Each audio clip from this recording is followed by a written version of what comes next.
I don't know if I should be saying this, but on a recent order to Thailand, there was a delay, a pretty bad one. But the reason for the delay and how Brokis fixed it is pretty much the reason why I decided to represent Brokis. Here are 3 reasons why I set up Brokis at EDC.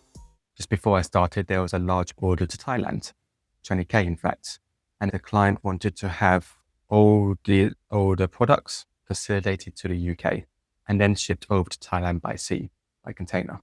Looking at the paperwork, Brokers made a mistake of putting a lead time of 6 weeks. I usually say 10 from what I've learned at production.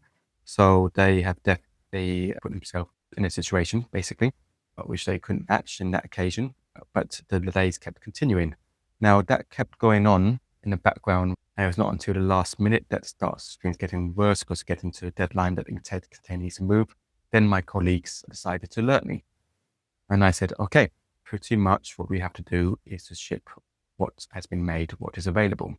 It just so happened that Andre, the owner of Brokis, was coming to visit London, so we could scenario plan there. I was a bit nervous going to that meeting because I was worried what could the reason for this delay have been, because I was not told anything either by his colleague in the factory.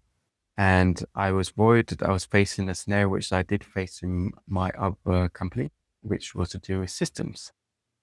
So when it comes to companies, there's systems and operations, especially when it comes to production.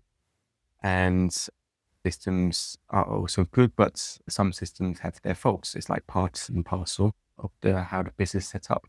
So the company I worked for focused on stock production, which is very good. It's very good for if you need a product very quickly. It's very good if you have a client that likes to change their mind a lot. It's very good if you've got tight deadlines and you need now.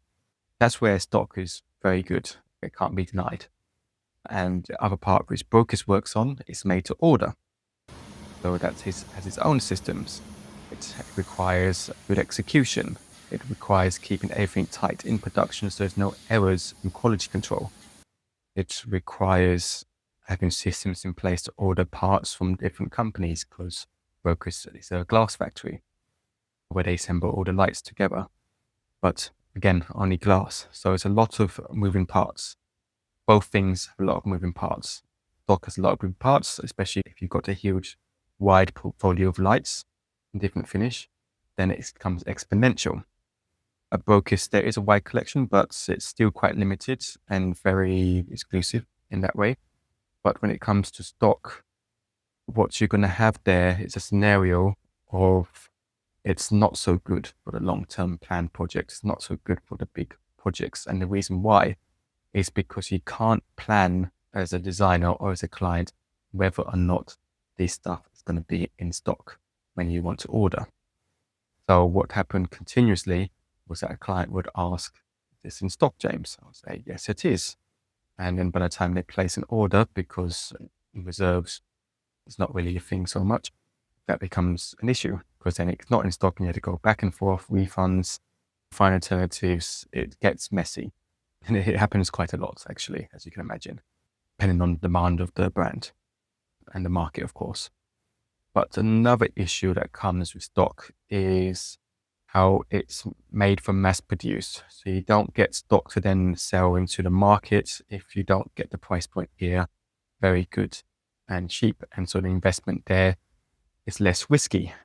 So when you have less risk, you can then invest into stock, which again is supplied to the market.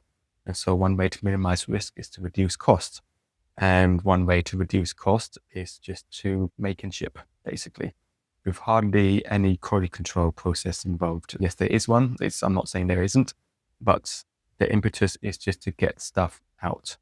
That's the impetus.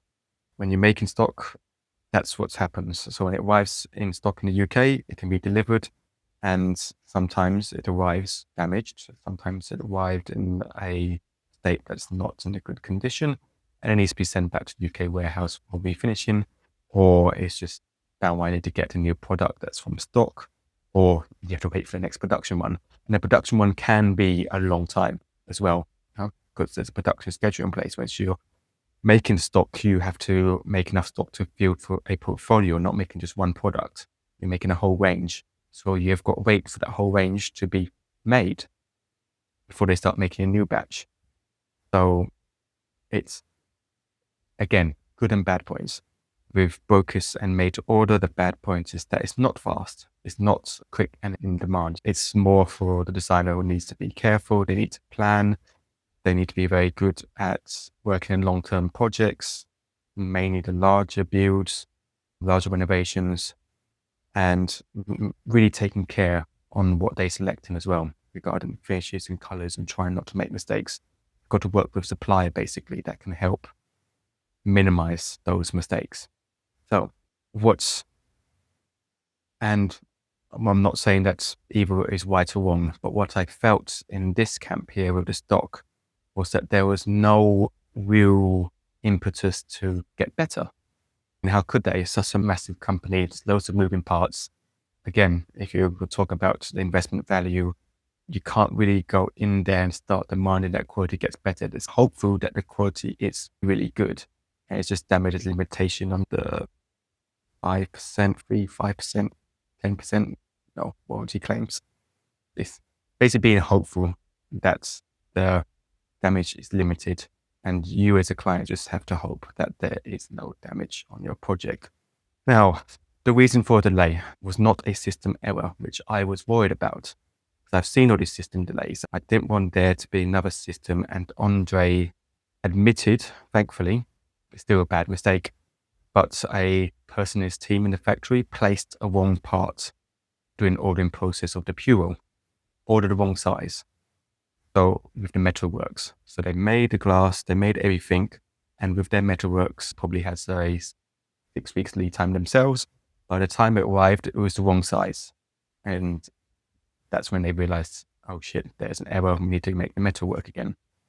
Now, what was strange is that they didn't tell us this scenario. They just kept saying to us, oh, it's delayed, oh, it's delayed, oh, it's delayed. So that's a sign that I worked with the owner of the factory to try to iron out, say, look, you just need to be more transparent. I'm here to help my clients and the projects and try to make things as small as possible. The saving grace we had on this project, it was that it was going to the UK. And so that means for a Thailand install, it's going to be about a month or maybe a month and a half to go there. And then final installation is going to be end summer, for example. So that's a simple, easy fix. You ship out what you can to the container. You don't wait for the metalwork. You ship what you can, make sure it's on that container because it's safer to maneuver to Thailand rather than going on air freight. That's where things can get damaged, by the way, especially when it comes to glass. We try to minimize that. So you just go by sea. And with the metalworks, that can be air freighted with no cost to the client. But that's that scenario. Now, what I found even more interesting was Andre's response. So again, I felt better that it was not a system error, but he then went on, I've got a glassworks factory, I've got woods, maybe it's time for me to get metal. And I'm like, this is good. This shows a company that is trying to learn and to improve and to get better. So he doesn't want to, is that error probably could still happen in the future. I hope it doesn't happen again with this person. Could be a new person that comes in and makes an error. But when the error happens, at least this time, if he has the metalworks, I'm not saying it's happening now or a year or 2 years, but he's aiming towards that scenario. When the error is made, then they could see the error and then they could just make it very quickly, just for him. The metalwork, boom, done. Very quick. And that's mission to improve. It's hard to find, basically, especially in a company and a factory process that's obviously there for profit, as most companies should be. But the way that they think is they think very long term, and that has been guided with their history towards preservation. Jan Rabell in the 1990s bought a glassworks factory when it was just about to fall apart and the economics was very bad. And no one was actually looking to buy glass from, it's kind of like a dying craft. It's very hard to rejuvenate. So he bought it as a sort of business venture. He wanted to grow it to a certain level and then resell, make his profit. But he ended up loving the business as he getting to learn more about the factory, the workers, the craft, getting to design, meeting Lucy Cordova, who became design director and helped building a very good glasswork portfolio of lights. And when you meet them, and I met them the first time in a year, You could see in their eyes like that passion, and they're drilled. Some of them, they're trying to do as many things as possible, but they have that long-term vision. They even talk about having a campus on site in the near future because everything is hand blown, and the trend is always going to computers, offices, city centers, the factories in Czech Republic, but not in Prague. It's 2 hours away. The trend is that there's going to be less and less glass blowers who are skilled. They see that trend and they're worried, but they're going to try to fix that by actually providing a vocational college type of campus degree in probably in about 5 years that's set up. And it's especially with UNESCO heritage behind that craft. It's quite a nice idea. And for me as well, being a creative now, this behind me is actually a painting I've done. And not many people know I used to try to be an artist. So that's for another story. Obviously it didn't work.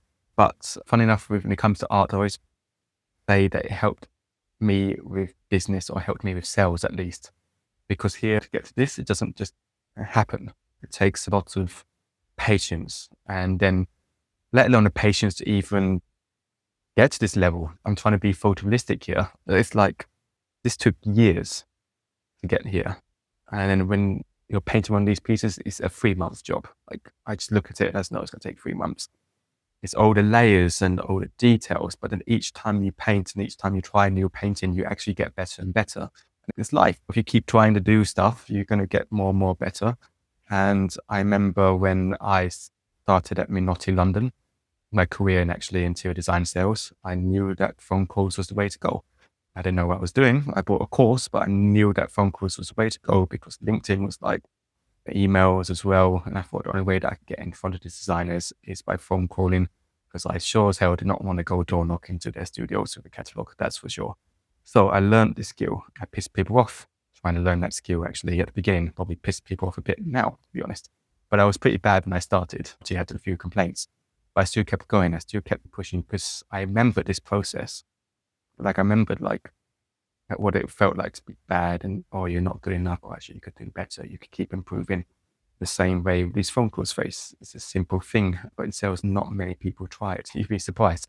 But there's that aspect. And then so I became very good at it, and it helped me to help build the last brand I worked with into the market, especially during COVID. It was like child's play for me with people in lockdown, and I was able to still make business happen. I like to think that I have this innate thing of trying to get better. I'm still reading books.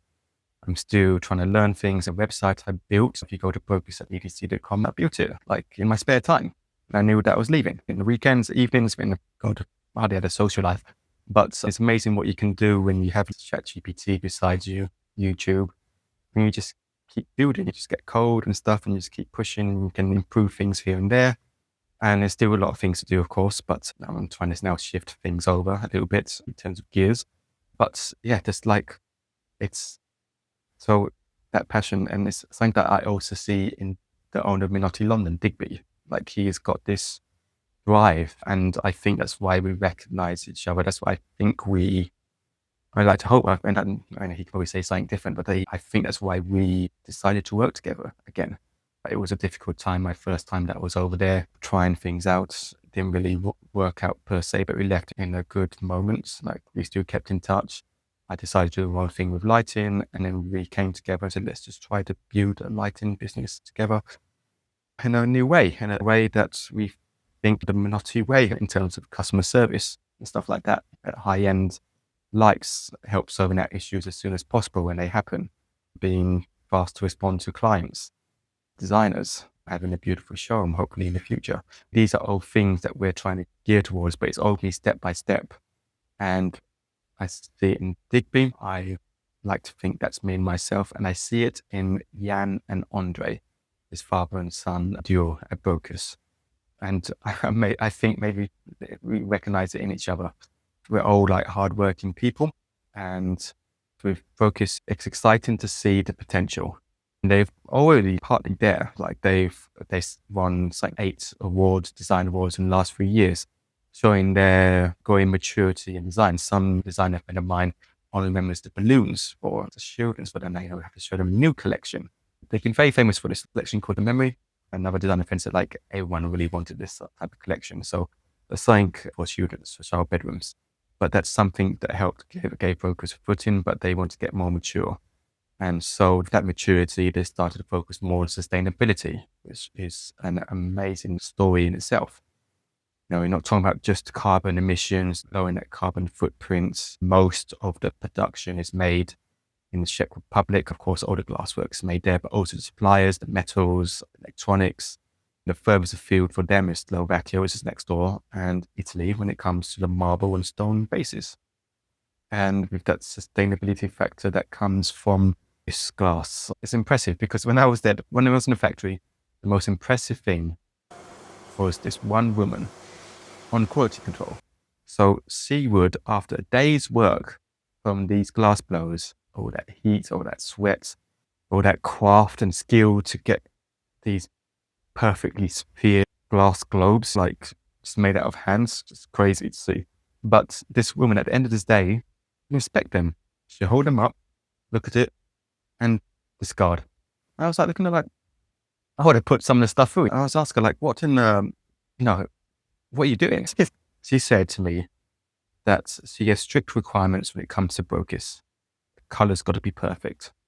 There's got to be minimal, next to no, minimal air bubbles. None of these big things that I've seen before in the past. Try and get away because it's hand blown. Yes, it happens, but if your quality control is there and good, you're going to discard that, huh? And it's got to be this exact same size. It's got to be the exact weight. All these things, these metrics that she has.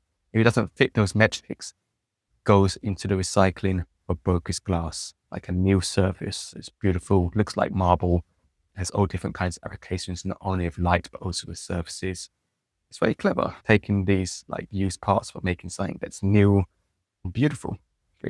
No, when it comes to getting better and all these sort of things, working with Digby and seeing Jan's enthusiasm to get better, it makes me want to get better. And basically I'm on a kind of mission at the moment, actually, for Brokis. With Digby, we had, at Minotti London, we had the temptation to go multi-brand. There was this company that we spoke to Australia. I was very interested, actually, as well. And there was another Czech brand, and there's one from Holland. Yeah, quite a few Latin brands I was interested in our pitch, but we felt that Brokis was the way to go. So we want to basically focus just on Brokis, and that's what I'm going to do. I've also said, look, I can't do multi-brand. I'm not that smart. There's so much product out there in the world, let alone a Brokis. But if you start going to a multi-brand business as your designer, if you start going to multi-brands, how can you know that they know what they're doing? Like when they're giving advice. And I'm not talking about just catalog advice about the product. I'm talking about issues here. I think the designer's biggest fear is that it happens every project. Like I don't know any project that happens on time. But there will be issues. There's so many moving parts. And whenever you're involving people in business and life, it just happens basically. But if you go multi-brand, they are not going to know what to do when you call them and you ask for help. I guarantee it. It's because how can they? It's like they have maybe 10 different lighting brands, 20 different sofa brands. How they know who to speak to, and do they going to rely on one person? There's always salespeople who one person may know these operations, may know who the person to speak to in each other company. Or that one person goes. What if that one person is sick, leaves the company? They're screwed. They wouldn't know what to do. I don't want to be like that. I don't want to be in a scenario where I didn't know what I was doing and what I could do to fix things, design that if anything happens. We're building this very strong relationship with Brokis. I'm learning a lot every day about the products, different colors, the textures. You've got to watch out for the matte finish. It's like different when it's like wild, when it's turned like dark, like when it's off, when it turns on, it's this golden yellow off green. It looks stunning, but you wouldn't know unless you see it. And I've seen it, so I can tell you these things. Now, Brokis is the way to go. So yeah, mission. I've got a target on my head, and if I hit that revenue, we'll then look to open a showroom for Brokis.